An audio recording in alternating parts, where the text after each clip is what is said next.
في عالم الحكايات كل صوت له قصة، لكن مش أي صوت يتوج الحكاية. هنا بنفتح أبواب الغموض وبنمشي في دروب الحكاية واحدة ورا التانية لحد ما نوصل للحظة اللي كل شيء فيها بيتغير. أنا الراوي المتوج ودي حكايتنا النهاردة. لو البيت اللي عايش فيه بدأ يهمس لك وانت نايم، لو سمعت صوت مش طالع من أي بني آدم، لو شفت حد واقف في الضلمة وانت متأكد ان البيت فاضي، ما تحاولش تفتش ورا السر، لأن في أسرار ممكن تاخدك معاها وما ترجعكش تاني. اللي هحكيه دلوقتي مش قصة رعب عادية، دي حكاية بيت اختار بنفسه مين اللي يسكن فيه ومين اللي يختفي. في حالة انك ما قريتش حاجة مرعبة النهاردة، تعال عيشك في رعب حقيقي حصل في قرية صغيرة في محافظة الغربية. لما عم شفيق موظف الضرايب طلع على المعاش واخد مكافأة نهاية الخدمة، وقرر يشتري بيها بيت صغير ليه هو وأسرته علشان يترحم من الإيجار اللي عايش فيه طول عمره. شاء القدر إن يقع على بيت لقطة من ناحية المساحة والسعر. الموضوع كان فعلا ما يصدقش، بيت بالمواصفات دي والسعر ده، وفوق كل ده صاحب البيت قاله هسيب لك العفش اللي فيه مش عاوزه. قاله إنه بيصفي أملاكه علشان مسافر برا مصر. استلم عم شفيق البيت هو ومراته مدام أمنية وولاده الاتنين، حازم اللي في كلية التجارة وفاطمة في الثانوية العامة، ومراته اللي كانت شغالة مدرسة. لكن للأسف فرحة الأسرة دي ما كملتش. في أول ليلة وإيد فاطمة على الكتاب بتذاكر، فجأة سمعت صوت بيانو بيعزف من تحت، رغم إنه في الدور الأرضي وصوت العزف كان عالي جدا. قامت تشوف إيه اللي بيحصل، لكن أول ما نزلت شافت الزراير بتاعت البيانو بتتحرك لوحدها، كأن في صوابع مش باينة بتدوس عليها. قربت علشان تتأكد، فلقيت الكرسي اللي قدام البيانو محطوط عليه راس بنت من غير جسم، شعرها نازل مغطي وشها ومفيش غير عينها بتفتح وتقفل. فاطمة صرخت، فضلت تصرخ وتعيط بطريقة هستيرية. الغريب إن أهلها ما كانوش سامعينها خالص. فضلت تصرخ وتعيط فترة طويلة جدا لحد ما فقدت الوعي. الساعة 6 الصبح مدام أمنية كانت صاحية رايحة شغلها، لقيت فاطمة مرمية جنب البيانو. فضلت تصرخ وتنده على شفيق وحازم يجوا بسرعة. فاطمة فاقت وحكت اللي حصل، لكن محدش كان مصدقها. عم شفيق قال توتر مذاكرة يا بنتي، شوية هلاوس بس. الليلة التانية مدام أمنية كانت قاعدة جنب فاطمة بتقرأ قرآن، وفاطمة نايمة بعد عناء طويل جدا.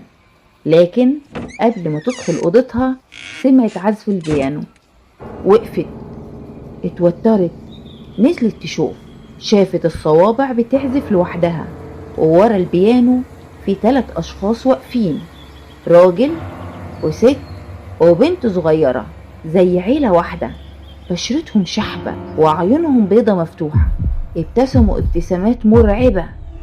مدام أمنية وقعت مكانها ساكتة. نقلوها للمستشفى، كانت هتموت من الصدمة لولا إنهم لحقوها.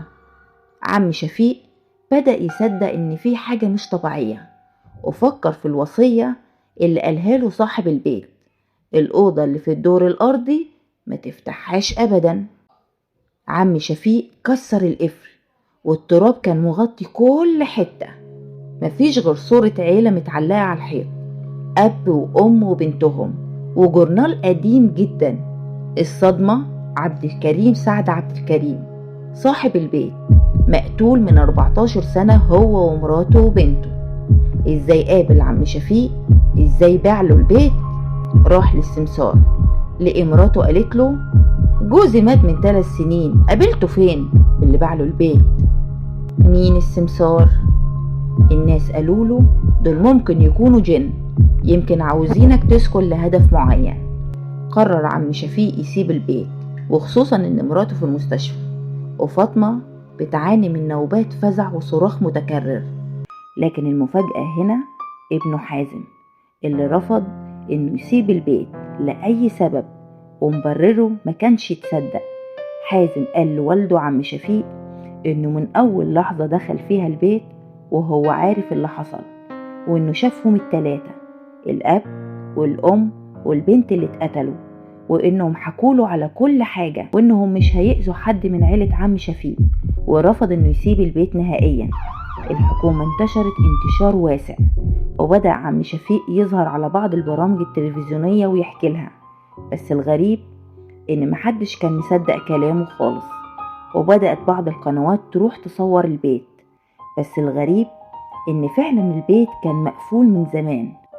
الأقفال والأبواب كانت بتوضح إن ما اتفتحش من سنين كتيرة، لكن الأغرب إن عم شفيق كان بيأكد إن كل حرف حكاه صح، وإن ابنه حازم موجود جوه البيت، وطلب من الشرطة تطلعه قبل ما يحصل حاجة. واللي حصل كان أغرب وأغرب، لأن الشرطة اقتحمت البيت ولقت وصف البيت والعفش زي ما قال عم شفيق بالظبط، حتى البيانو والأوضة اللي عليها القفل المصدي موجود ومقفول زي ما هو، كل التفاصيل جواها زي ما حكى، كأنه فعلا دخل المكان وشاف كل الحاجات دي. بس المرعب فعلا إن الأبواب والأقفال بتدل إن محدش قرب من البيت من سنين طويلة، والمرعب أكتر هو وجود هدوم تخص حازم ابنه وبعض المقتنيات الشخصية. لكن لحد يومنا هذا اختفى حازم ومحدش يعرف هو راح فين. كل اللي دخل البيت ده ساب وراه جزء منه، صوت، صورة، أو حتى أثر بيطارد المكان. لكن حازم ما خرجش، البيت أخده، بلع حكايته وضمه للي قبله. ساعات الحكايات المرعبة مش بتخلص لما القصة بتخلص، دي بتبتدي لما حد جديد يخبط على الباب. وانت لو بيتك بقى هادي زيادة عن اللزوم اسمع كويس، يمكن البيانو بيجهز نغمتك. لو عجبتك القصة ما تنساش تعمل لايك وتشترك في القناة وتفعل الجرس علشان توصلك كل الحكايات اللي جاية من عالم الظل. كان معاكم الراوي المتوج، ونشوفكم في الحكاية الجاية لو لسه صاحيين. سلام.